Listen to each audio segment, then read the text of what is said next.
You wanna kwanta zuwan malan do. Kaga wata duba wallahi mai kuɗi na jin daɗi da ake ina da gida ina da mota wallahi ɗauke ta ɗabin in je wurin mai gida dutsen marihi bai min sadakinta ko kuma in je wurin kwamishinan kuɗi sai min mota ta albarma duk irin wa'in ƴan duba sai da mota amma ga wata mota ce na gani bari in je in yi ƙarya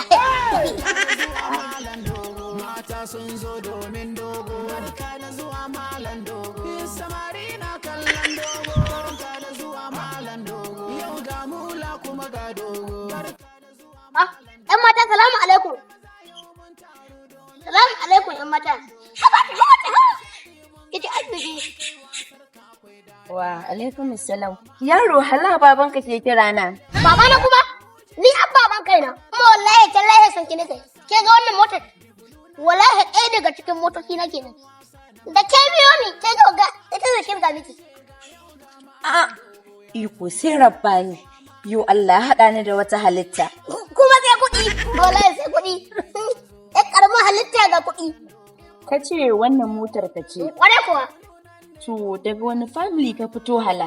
Nan da ki ganin ina ɗaya daga cikin familin GT babban bankin na Najeriya. Wallahi tallahi duk wani mai kuɗi da ki gani a Najeriya. To kuɗi shi da take aljihuna. Wa alaikum salam. Baiwa Allah, jaye nan danki zan wuce don Allah. Anta kuma? Malam, masoyinta ne fa ba ɗanta ba. Wa? Ni? Ente. Allah ya saki buduru.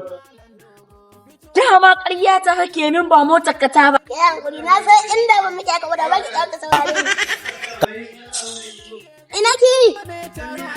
Ban za ta wata amma ina ganin ta wuce ni. In biya ki zuwa gidanku. To Allah ki turo min adireshin ki. Na zuwa malan dogo, barka da zuwa malan dogo.